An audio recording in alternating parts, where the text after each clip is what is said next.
அஸ்ஸலாமு அலைக்கும் வரஹ்மத்துல்லாஹி வபரகாத்துஹு. அல்ஹம்துலில்லாஹ். நாம் வாழ்கிற பகுதியில் நம்ம பள்ளிவாசல்களில் இருக்கிற ஆலிம்களை, அஜரத்துமார்களை நம்ம வீட்டுக்கு கூட்டிகிட்டு போய் ஃபாத்திஹா ஓத வைக்கிறது, குரான் ஓத வைக்கிறது, அவங்கள துவா செய்ய வைக்கிறதெல்லாம் கூடுமா கூடாதா? அவங்கள கண்ணியப்படுத்துறதுக்காக அவங்களுக்கு கொஞ்சம் காசு ஹதியான்ற பேரில் கொடுக்கறது, அவங்களுக்கு சாப்பாடு கொடுக்கறதெல்லாம் கூடுமா கூடாதா?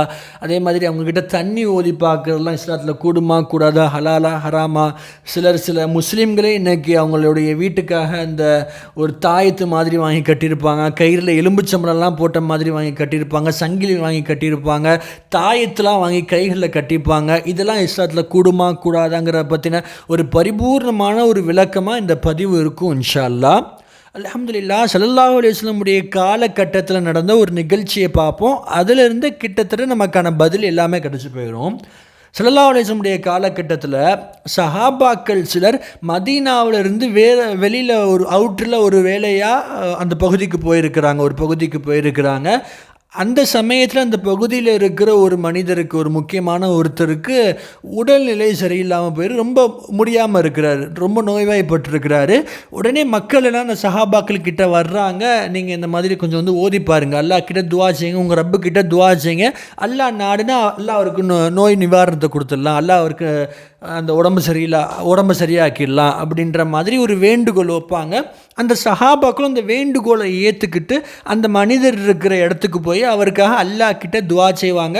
அல்லாஹ்வும் அந்த துவாவை ஏற்றுக்கிட்டு அந்த மனிதரோட நோயை குணப்படுத்திடுவான், அவருக்கு ஷிஃபாவை கொடுத்துருவான். இதை பார்க்குற மக்கள்லாம் ரொம்ப சந்தோஷத்தில் அந்த சஹாபாக்களுக்கு சாப்பாடு கொடுப்பாங்க, உணவு கொடுப்பாங்க. அப்போது அந்த சஹாபாக்கள் அந்த சாப்பாடை வாங்கி சாப்பிடவும் செஞ்சுருவாங்க, அந்த சாப்பாடை சாப்பிட்ருவாங்க. கொஞ்சம் நாள் கழித்து அந்த வேலையெல்லாம் அங்கே அந்த பகுதிக்கு போன வேலையெல்லாம் முடிஞ்சுட்டு மதீனாவுக்கு வருவாங்க. அந்த சஹாபாக்கள் நேராக ஸல்லல்லாஹு அலைஹி வஸல்லம் கிட்ட போவாங்க. யா ரசூலல்லாஹ், இன்ன மாதிரி நிகழ்ச்சி நடந்துச்சு, நாங்கள் இப்படி சாப்பாடு வாங்கினோம், அந்த சாப்பாடை சாப்பிட்டுட்டோம், நாங்கள் சாப்பிட்டு அந்த சாப்பாடு கூடுமா கூடாதா? நாங்கள் சாப்பிட்டு அந்த சாப்பாடு ஹலாலா எங்களுக்கு ஹராமான்னு கேட்கும்போது ஸல்லல்லாஹு அலைஹி வஸல்லம் அவர்கள் ஒரு வார்த்தை சொல்லியிருப்பாங்க, அந்த சாப்பாட்டில் இருந்து எனக்கும் கொஞ்சம் கொண்டு வந்திருக்கலாம்ல. அப்போது ஸல்லல்லாஹு அலைஹி வஸல்லம் அவர்கள் இதை தாராளமாக 100% ஏற்றுக்கிட்டாங்க, இதை ஆகுமாக்கி இருக்கிறாங்க. இஸ்லாத்தில் இந்த மாதிரியான காரியங்கள், விஷயங்கள் தாராளமாக கூடும். அல்ஹம்துலில்லாஹ். அதே தான் இப்போ நம்ம ஒரு அஜரத்தை நம்ம வீட்டுக்கு கூட்டிகிட்டு போய் அவங்கள குரான் ஓத வைக்கிறது, அவங்கள ஃபாத்திஹா ஓத வைக்கிறது, நமக்காக துவா செய்ய வைக்கிறதெல்லாம் இஸ்லாத்தில் தாராளமாக கூடும். ஆனால் இதில் ஒரு முக்கியமான ஒரு விஷயம் ஒன்று இருக்குது. நம்ம மேலே, அதாவது நமக்கு ஒரு தேவை அப்படின்னா நம்மளை விட ஒரு 100% இறையச்சத்தோடு நமக்காக கேட்குறது யாருமே கிடையாது. அப்போது நமக்கு ஒரு தேவை, நமக்கு ஒரு ஹலாலான தேவை இருக்குது அப்படின்னா நாமளே அல்லாஹ் கிட்ட குரானை ஓதி அல்லாஹ் கிட்ட துவா செய்கிறது தான் ரொம்ப பெஸ்ட்டான ஏற்றமான காரியமாக இருக்கும். இல்லை நம்மளால் அந்தளவுக்கு குரான் ஓத முடியாது, நம்ம அந்தளவுக்கு குரான் நாலேஜ் இல்லை, அஜத்தை கூப்பிட்டோம் அப்படின்னா அவங்க பக்காவாக ஓதுவாங்க, ஒரு 100% ஒரு கரெக்டாக ஓதிடுவாங்க அப்படின்ற ஒரு திருப்தி வரும் அப்படின்றதுக்காக நம்ம அவங்கள கூப்பிட்டு வச்சு ஓதலாமா அப்படின்னு கேட்டால் தாராளமாக அந்த மாதிரி நம்ம அவங்கள கூப்பிட்டு வச்சு ஃபாத்திஹாக்கள் ஓதிக்கலாம். இஸ்லாத்தில் 100% தாராளமாக கூடும். ஆனால் இன்னைக்கு டயத்தில் நம்ம பார்க்கலாம், பரவாயில்ல சில இடங்கள்லாம் அஜரத்துமார்கள், ஆலிம்களே இப்படி ஃபாத்திஹா வீட்டுக்கு வீடு போய் ஃபாத்திஹா ஓதுறது பிஸ்னஸ் மாதிரி ஆக்கிட்டான். நவுதுபில்லா, அல்லாஹ் பாதுகாக்கணும். ரசூலுல்லாஹி ஸல்லல்லாஹு அலைஹி வஸல்லம் வாரிசுகள்ன்ற பேரில் தாங்கிக்கிட்டு இருக்கிற ஆலிம்களே இப்படி ஒரு மோசமான இழிவான காரியங்களில் ஈடுபடுறதெல்லாம் கண்டிப்பாக கியாமத்து நாளோட அடையாளம்னு தான் நம்ம சொல்லணும். அதாவது சொல்லுவாங்க, இப்போ நம்ம போய் அவங்ககிட்ட போய் சில ஆலிம்கள், எல்லாம் மாஷாலா எல்லாருமே கிடையாது, சில ஆலிம்கள் அந்த மாதிரி இருக்கிறாங்க. அந்த மாதிரி ஆலிம்கள்கிட்ட போய் நம்ம அந்த மாதிரி கொஞ்சம் வீட்டுக்கு வந்து ஃபாத்திஹா ஓதுங்க அப்படின்னா அவங்க நம்மக்கிட்ட 500 கேட்பான், 1000 கேட்பான், 1 மணி நேரத்துக்கு 1000 கொடுங்க, அப்போ தான் வீட்டுக்கு வந்து ஃபாத்திஹா ஓதுவோம் அப்படின்லாம் சில நிகழ்வுகள்லாம் இன்றைக்குமே பரவலாக நடந்துக்கிட்டு தான் இருக்குது. இந்த நிகழ்ச்சியில், இந்த இடத்துல அப்படி கேட்குற ஆலிம்க்கு காசு கொடுக்கறதும் தப்பு, அப்படி ஒரு ஆலிம்ஸா கேட்குறதும் கண்டிப்பாக ஹராம் தான். ஏன்னா குரானுக்கான கூலி, அந்த ஓதுன ஒரு அல்லாஹ்வுடைய வார்த்தைக்கான கூலியை கொடுக்கறதுக்கு தகுதியானவன் அல்லாஹ் மட்டும்தான். நாம் ஏன் அவருக்காக காசு கொடுக்கலாம் வைக்கலாம் அப்படின்னா அவர் ஓதுற அந்த ஃபாத்திஹாவுக்காகவோ குரானுக்காகவும் நம்ம காசு கொடுக்கல, அவர் நமக்காக நேரம் ஒதுக்கி வீட்டுக்கு வர்றார் இல்லையா, அவருக்காக நம்ம அவருக்கு காசு கொடுக்கலாம், ஹதியான்ற பேரில் அவருக்கு காசு கொடுத்து கண்ணியப்படுத்தலாம், அவருக்கு சாப்பாடு கொடுக்கலாம். சோசமே இந்த மாதிரி சாப்பாடு வாங்கி சாப்பிட்றதெல்லாம் ஹலாலாக்கி இருக்கிறாங்க. அப்போது நாமளும் அவருக்கு இந்த மாதிரி கண்ணியப்படுத்துறதுக்கு கொஞ்சம் காசு கொடுக்கறது, அவருக்கு சாப்பாடு கொடுக்குறதெல்லாம் தாராளமாக இஸ்லாத்தில் கூடும்.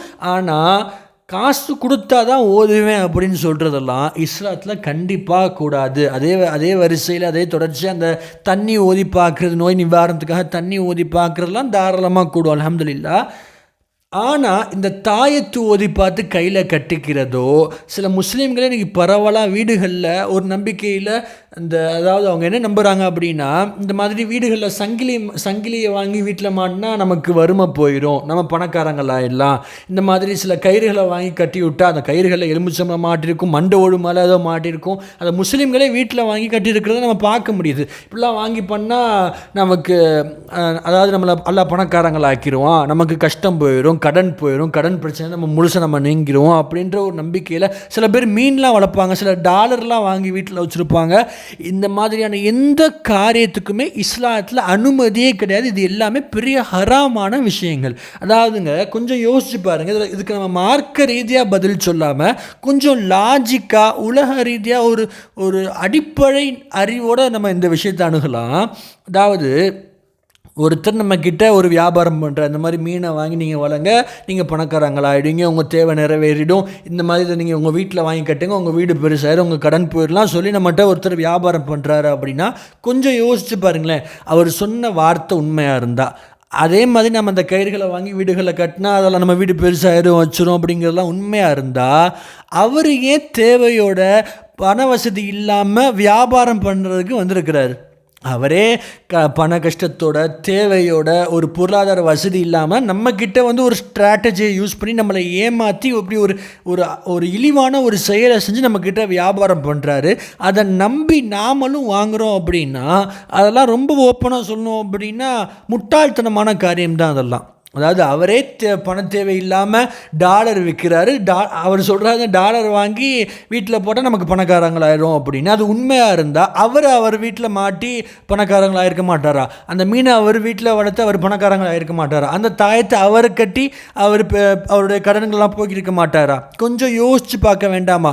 அதே தான் இந்த மாதிரியான விஷயங்களுக்காகத்தான் இது மாதிரி எல்லா செயல்களையுமே தாயத்தை ஓதி பார்க்குறது, வீட்டில் இந்த மாதிரி எதாவது வாங்கி கட்டி வச்சுக்கிறது, இது எதுக்குமே இஸ்லாத்தில் எந்த சூழ்நிலை எந்த சமயத்திலுமே அனுமதியே கிடையாது. நஅூதுபில்லா, அல்லாஹ் பாதுகாக்கணும்.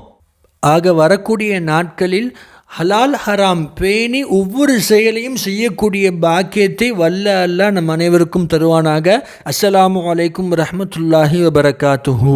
போன்ற இஸ்லாம் சம்பந்தமான விஷயங்களை தினமும் தெரிந்து கொள்வதற்கு நமது சேனலை சப்ஸ்கிரைப் செய்யுங்கள். உங்களுக்கு தெரிந்த மற்ற முஸ்லிம்களுக்கும் இதை பகிருங்கள். அல்லாஹ் கபூல் செய்வானாக.